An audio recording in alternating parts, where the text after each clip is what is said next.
All right, let's dive into something pretty interesting today. Yeah. A case that really kind of flips our usual idea of teacher-student relationships on its head. Oh, yeah.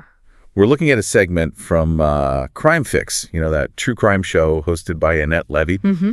And she brings on this former prosecutor, Matt Murphy, to kind of help break down the legal stuff in this case.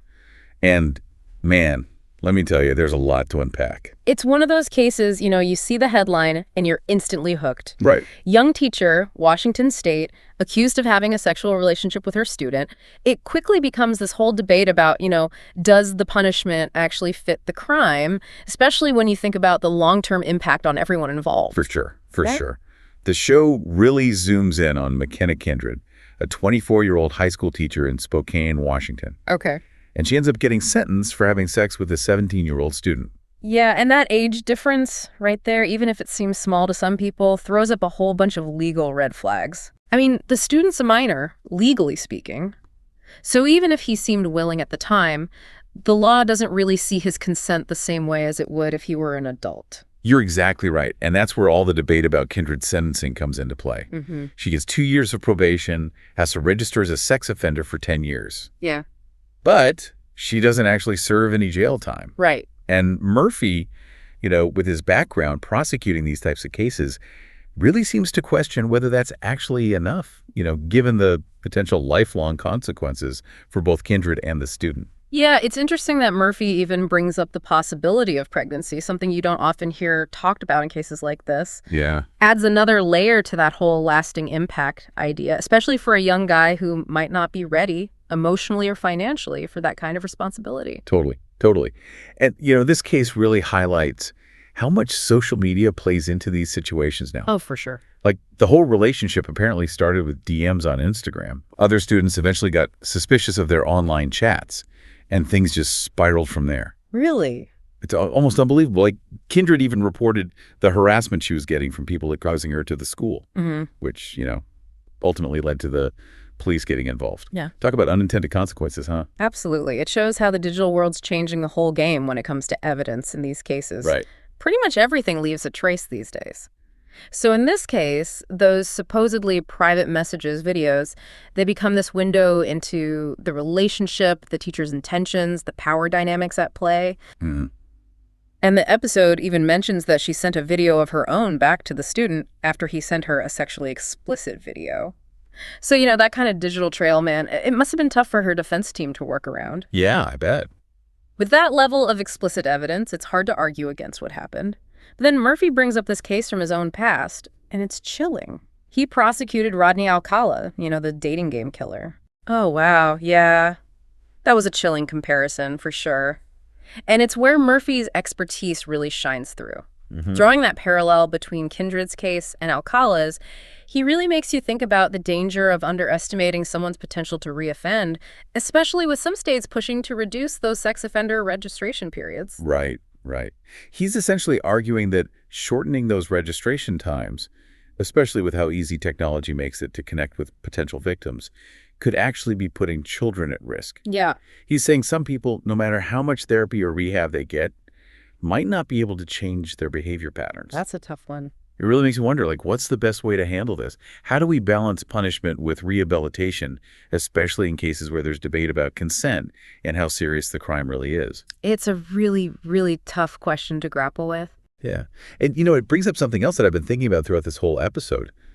Does the fact that the teacher's a woman and the student's a young man, does that actually play a role in how we view this whole situation? That's a really good question. It makes you wonder, doesn't it? Does it affect how people see the crime itself, how much harm they think was done? Yeah. Do you think it does? I think it's impossible to ignore the potential for societal biases to creep in. We've seen it time and time again. Cases with female teachers and male students often get different reactions than when the genders are flipped around. Mm-hmm. It kind of messes with our preconceived notions about who holds the power in these relationships and who's really the victim. It's almost as if some people might see the young man as lucky in this situation, which is just a disturbing thought when you consider everything we've talked about. The power dynamics, the potential for lasting harm, It's not a light matter. You're right. It highlights a crucial point that abuse of power goes beyond gender. Absolutely. It can happen in any relationship dynamic, and we have to recognize that, no matter who's involved. 100%. And speaking of power dynamics, Murphy even suggests that the school district itself could be held liable in a civil suit. Really? He thinks they could be held accountable for not having proper safeguards in place to prevent this from happening in the first place. Wow, that's a big one. It really is. It makes you think, do schools need to step up their game? Do they need to educate staff about appropriate boundaries more effectively? Yeah. Are background checks thorough enough? Or were there warning signs that were simply missed? It raises so many questions about the responsibility institutions have to protect students and make sure everyone's safe. Absolutely. And even though the episode focuses mainly on Kindred and the legal fallout from this whole thing, we can't forget about the impact this probably had on the student. Right. We don't get a lot of details about his experience in this particular segment, but we have to think about the potential psychological effects, the social stigma, any disruption to his academics. It's true. The victim side of the story often gets overshadowed in these cases. And we have to remember, even if they willingly participated, the inherent power imbalance and the potential for manipulation can leave some pretty deep emotional scars. It's something to be really mindful of. It is. This whole case is just so layered, isn't it? Yeah.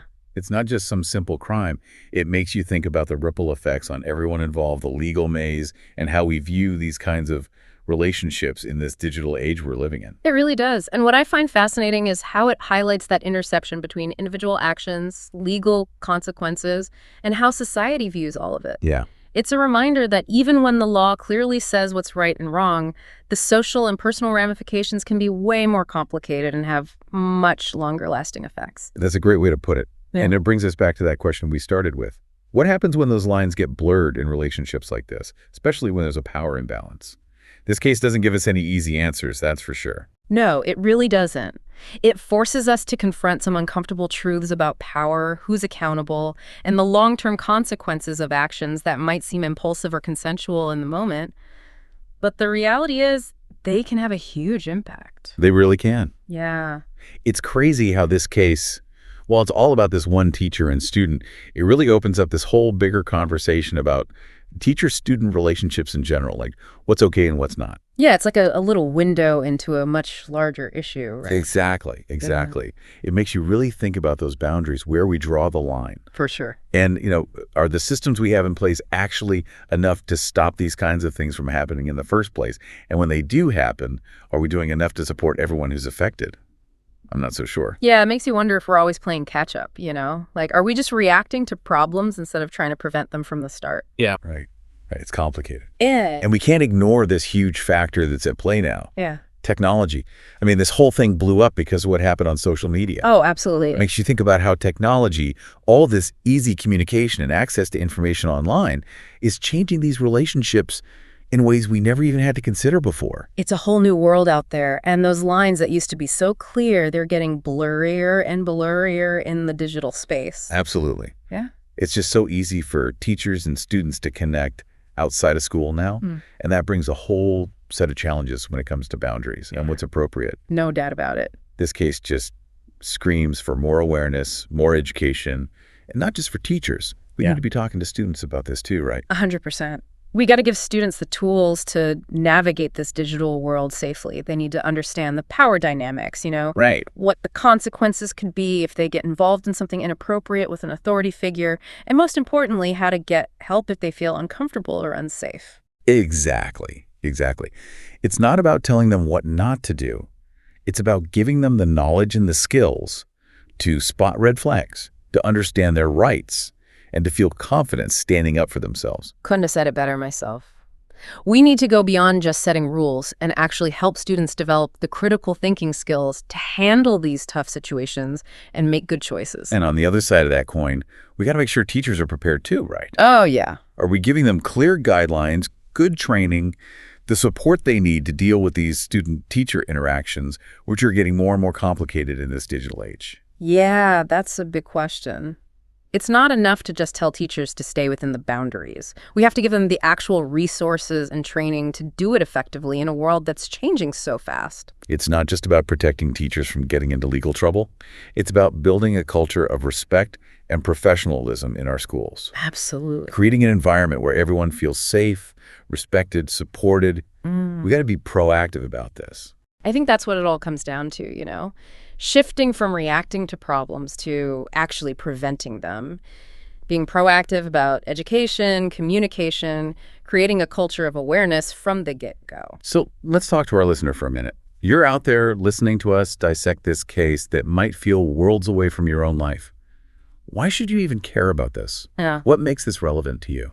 It's a good question, and it's important to remember that these issues, they go way beyond classrooms or any one place. These are concerns that affect everyone, no matter who you are or what you do.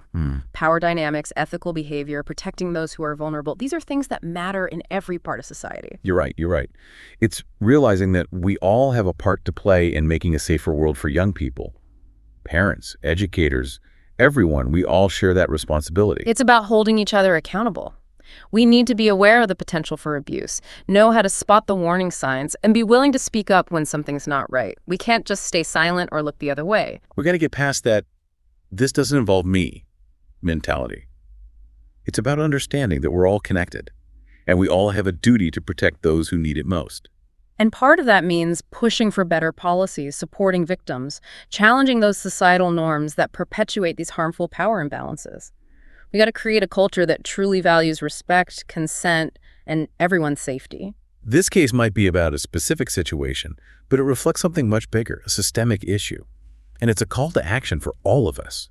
We got to talk about this, challenge our own assumptions, and work together to build a world where these lines don't get crossed in the first place. It's powerful, and it leads us to a final question for our listener. Given all that we've talked about, the electronic evidence, how our understanding of consent is changing, the need to look at power dynamics differently, does this case make you think we need a total reset of how we approach teacher-student relationships? It's a big question, but one that we can't shy away from. Maybe it's time to rethink those policies, those training programs, even challenge the very stories we tell ourselves about these relationships. It's a lot to think about, no doubt. But this whole discussion has shown us that we can't just pretend these issues don't exist. We got to talk about them openly and honestly, be willing to question the way things are, and work together to find solutions that put everyone's safety and well-being first. Couldn't have said it better myself. We might not have all the answers right now, but this deep dive has given us plenty to think about. And that's a good start. Absolutely. The more we talk about this, the more aware we become, and that puts us in a better position to create real change. It starts with asking the tough questions, challenging what we think we know, and having the courage to demand better for ourselves and for the generations coming after us. It's like we've peeled back this layer, and underneath there's this whole intricate web of issues. Yeah, it makes you realize you can't just look at these situations as isolated incidents. Right. It's not just about one teacher making a bad choice. It's about the systems we've built, the culture we create, what we value as a society. Exactly. And as we wrap up this deep dive, I keep coming back to this idea of responsibility, Yeah. Where does it actually lie? Is it all on the individual to make the right call? Or do institutions, society as a whole, share that burden? It's tough, isn't it? There's no simple answer. It's almost like a Venn diagram, Oh, okay. Individual responsibility overlaps with what institutions are accountable for, and then you have societal norms all kind of intertwined. I like that visual. It makes you think, if we really want to stop these situations from happening, do we need to be looking at all three of those circles in the Venn diagram at the same time? I think that's the key takeaway here. We need to come at this from all angles. Yeah. It's not enough to just tell people to behave or punish those who mess up. Right. We got to hold institutions accountable for making safe environments, promoting ethical behavior. And as a society, we need to look at the stories we tell ourselves, the norms, and challenge anything that might be feeding these power imbalances.